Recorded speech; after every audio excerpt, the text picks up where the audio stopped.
Hi everyone, my neighbours have paused in their construction work, so I literally ran into the corner of this room, grabbed my camera and wanted to film a video before they start again. If you're new, hello, my name is Jen, I'm an author and a book reviewer.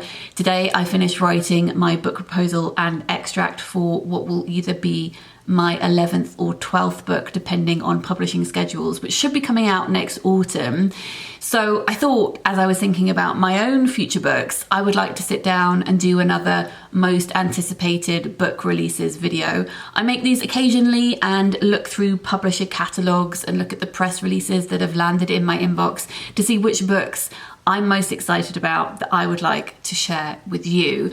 Mercedes recently did a series of videos where she's been reacting to her most anticipated book videos to see if she was accurate when it came to predicting books that would become favourites, and I'm really intrigued by that, and I would like to try and do that myself. When I say that a book is highly anticipated by me, there are different versions of that. It may be a book by an author I already love and I know, or at least I really hope, I'm going to love their new release. It may be that a particular premise intrigues me, but I'm not sure about the writing style yet. And it could be that I'm interested in the premise of a book and maybe waiting until it comes out to see what other people think of it before picking it up myself, because it's, you know, I'm on the fence a little bit. So let me talk about, I don't know how many books I've got in this list, but several books that are coming out over the next few months. I will link previous most anticipated book releases videos in the description box down below if you'd like to go find out more. If you enjoy this and would like to subscribe, that would be lovely. And I would love to know in a comment down below what books that are coming out this year you are most excited about. I will list all of these titles in the description box down below as well. The first book on the list is one of those ones that I'm not completely sure about, but I'm potentially intrigued. It's called Revenge of the Scapegoat by Caren Beilin, and it is a novel about a woman called Iris who receives a bundle of letters in the post from her father blaming her for a catastrophe that happened in their family. So she flees to the countryside to think about this, and she's also experiencing chronic pain due to rheumatoid arthritis. I'm not sure if this is an own voices book when it comes to that. I think it's supposed to be full of absurdist stuff and very surreal. So I am looking forward to finding out more once that is out in the world. On the 7th of April, we've got Companion Piece by Ali Smith, which is a follow-up to her seasonal quartet, and I think is more theoretical based than character based. A lot of her work is based in political theory and exploring the now and what is going on in the world, but I think this is even more so than that. It's a more of a non-fiction piece, I think, from what I have read about it, and it reminds me of her book. Was her book called Art Form? Let's see, Art Form, Ali Smith. Artful, that was it. So it may be more like that, but I'm not sure. And it has, again, this beautiful David Hockney cover, which all of her quartet books had. On the 7th of April, we've also got a new book from Vuong, which is called Time is a Mother. It's his second full-length poetry collection. I loved Night Sky with Exit Wounds so much. I wasn't a huge fan of his novel On Earth We're Briefly Gorgeous. I just much prefer his poetry. So I am thrilled that he is bringing more poetry out into the world. Also on the 7th of April, we've got The Girls Are Pretty Crocodiles by Angela Readman. That is a brilliant title. I have read her short stories and her poetry before and really enjoyed it. And this blurb says that these are funny and surreal short stories that challenge and ultimately transform traditional fairy tale narratives. Women learn to be origami, climb into swanskins, feed wolves, flip burgers, and snog kelpies. I mean, sign me up. Sounds good.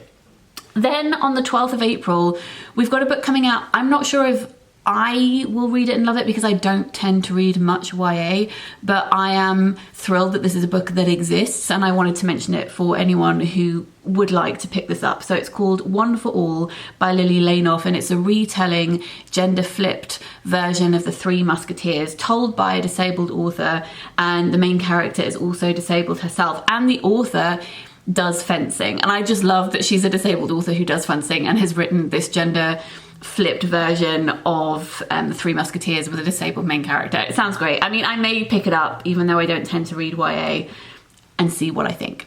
Then on April the 21st, we've got The Odyssey by Lara Williams. I recently read her book Supper Club, and I loved it on a sentence-based level. There were things to do with the plot overall, the structure, that I didn't always enjoy. Like, I love the beginning, I love the end, the middle, not quite so much. So I'm really excited to see how her writing has evolved since that book.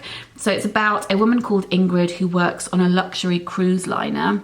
And then she is selected for the employee mentorship scheme and meets a lifestyle guru, Keith. And things get a bit weird, I think. I wouldn't expect anything less from her. If things didn't get weird, I would be disappointed. Then on the 5th of May, we've got a full-length poetry collection by Jason Purcell, our very own Jason Purcell, who used to have a booktube channel. Do they still have a booktube channel? I should check. It's called Swollening, and it says this is about the intersection of queerness and illness, staking a place for the queer body that has been made sick through living in this world. Jason also runs a bookshop in Canada, and is just a lovely soul. May the 10th is another Crocodile book. So this is The Crocodile Bride by Ashleigh Bell Pedersen. It's based on a fairy tale called The Crocodile Bride, and it's about a girl who wakes up one morning and realizes that she has stones in her chest. So I think it's about the heaviness and weight of your body changing as you become a young woman and what that means for you in society and also in your home.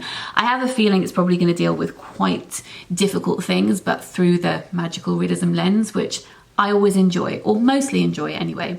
Then on May 26th, we've got Poor Little Sick Girl by Ione Gamble, which is a non-fiction book where Naomi, 2 weeks after her 19th birthday, was diagnosed with an incurable illness. And it's about her grappling, it says, with girl boss feminism and identity politics from her sickbed. Picking apart obsession with self-care, personal branding, productivity, and hashtag living your best life, using her experience with disability to cast a fresh gaze on the peculiar cultural moment in which young women find themselves. Poor Little Sick Girls explores the pressures faced as well as the power of existing as a chronically ill, overweight, and unacceptable woman in our current era of empowerment. I think that sounds like it's going to be great. Then on 1st of June, we've got Walking on Cowrie Shelves by Nana Nkweti, which is a short story collection. It seems like there's a real mix in this book. So some of them are about racial prejudice and the practice of international adoption. Then one of them is about a pregnant pastor's wife who's struggling with the collision of Western Christianity and her mother's traditional Cameroonian belief system. And then we also have a jaded PR professional trying to spin a zombie outbreak in West Africa, and a mermaid tale about someone who is struggling to remain faithful to a fisherman that she loves. The final line of the blurb says, in between these two ends of the spectrum, there's everything from an inspiring graphic novelist at Comic-Con to a murder investigation driven by statistics. And I'm here for all of these things, definitely. It says it's mystery, horror, realism, myth, pretty much a little bit of everything. Why not? Then on the 14th of June, we've got a new novel published by Charco Press, who I really love. It's by a Peruvian author called Katya Adaui, and it's translated from the Spanish by Rosalind Harvey, called Here Be Icebergs. I really wanted to purchase this when Charco were having their sale, and I was devastated to realize it was a pre-order and I couldn't add it to my basket. But it's about a family that's haunted by a beast that splatters fruit against its walls every night. And I don't really need to know more than that. I'm just really intrigued by that premise. And then on the 16th of June, we've got Animals at Night by Naomi Booth, which is a collection of short stories about humans and their interactions with animals. And I've really loved that anthropomorphic trend that's been in fiction a lot recently.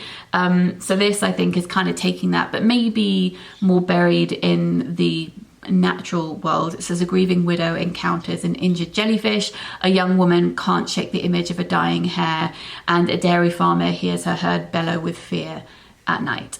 Then on June 23rd, we've got a new novel by Nell Stevens. I've really admired her writing. I enjoyed in particular her book Mrs. Gaskell, which was a blend of creative nonfiction, autofiction. This one is called Briefly a Delicious Life. It's about Chopin and also George Sand, a writer, and her children who travel to a monastery in Mallorca. And I think it's a ghost story about a teenage girl who's haunted the monastery for 300 years. It sounds like a very strange book, but I trust her, so I'm excited for that one. And I think the ghost even falls in love with one of them, so that sounds intriguing too. Also on June 23rd, we have a new novel by Ottessa, Moshfegh, and obviously I'm very excited by that. It's called Lapvona. It is a very different book in the sense it's set in medieval times, which is not really what I expect from her, but I don't care, give it to me and I will read it. It is about a motherless shepherd boy who finds himself the centre of this power struggle that he didn't expect to be part of. Moving into July, we have a book that I am not sure if I'm going to read because it depends what it actually is, because I think it could be one of two things. So it's called My Body Is Not a Prayer Request by Amy Kenny, and it's about the church's relationship with disabled people and her experience of that as a disabled person.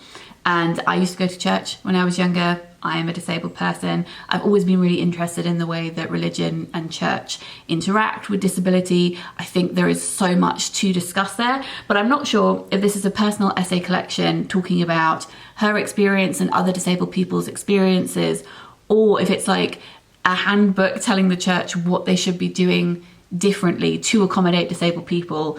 I don't know. So if it's the former, I definitely want to read that. If it's the latter, not so much. So once I have more information, I will make the decision on whether or not I will be purchasing that. Also in July, on the 14th, we've got a new short story collection from Sayaka Murata, who's the author of Convenience Store Woman. I assume that it is translated by Jenny Tapley Takamori, who normally translates her book. It's called Life Ceremony, and it says it is not for the faint-hearted, which doesn't surprise me, especially after Earthlings. It is a mixture of body horror, feminist revenge fables, and taboo-breaking conceits. Yes, please. Thank you very much.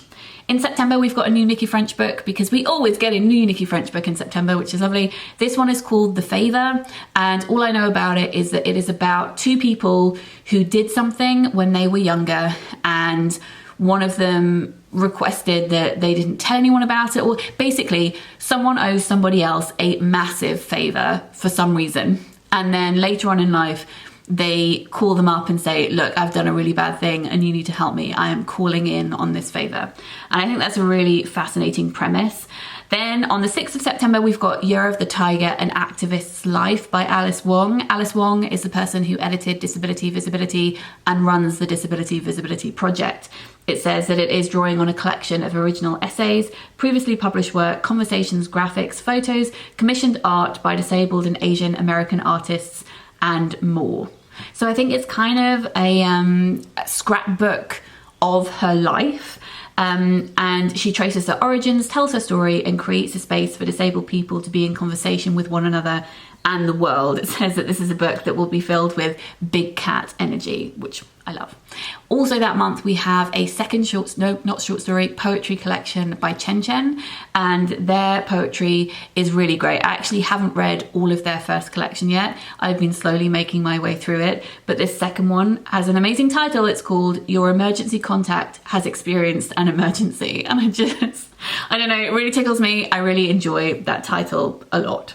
On the 13th of October, we have a new book by Caren Millward Hargrave. Actually, she has a new adult book coming out this summer too, called The Dancing Tree, which I think is based around the dancing plague of 1518, which is one of the real historical events that inspired the Red Shoes. So I definitely will be checking that out too. But I'm particularly excited for her new children's book, which she is doing again in collaboration with her husband, Tom DeFreston. They did Julia and the Shark, that came out last year, was one of my favourite books of the year.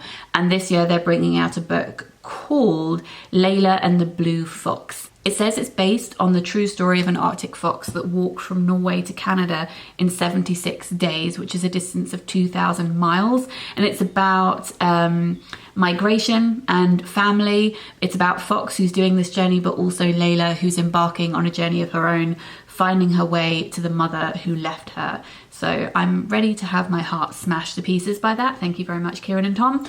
And then finally in November, we have a new book by Emily Urquhart, who wrote a book called Beyond the Pale, which I really enjoyed. It was a history of folklore to do with albinism. And I've been waiting for her new book about folklore in general, because we did a podcast episode together years and years ago and we were talking about it, and she was researching it at the time. It's called Ordinary Wonder Tales. It's coming out in November. Sometimes fairy tales are called fairy tales, and sometimes folklorists prefer to call them wonder tales because they don't often actually have fairies in them. It's an Irish term for fairy tales, and she prefers it because it kind of conjures this feeling of awe. It's an essay collection about what we see in our heads when we read, how the sight of a ghost can heal us, how the entrance to the underworld can be glimpsed in an oil painting or a winter storm. It's about death and dying, pregnancy and prenatal genetics, psychics, chimeras, and plague. So covering lots of ground in there, and I trust her with all of these topics. Those are all the books that I wanted to talk about today. As I said, I'll list them in the description box down below. I would love to know if you are excited about any of these or any other titles I may have missed. If you enjoyed this and would like to stick around, it would be lovely if you could subscribe. And if you like my content and would like to consider supporting me on Patreon, that would be very kind as well. That is linked in the description box down below. It means I can just keep on making more free content for everybody. And there are some extra things over on Patreon as well for anyone who wants to take a look. I hope you're all doing as well as you can be doing, and I'm sending lots of love. I'll speak to you soon. Bye.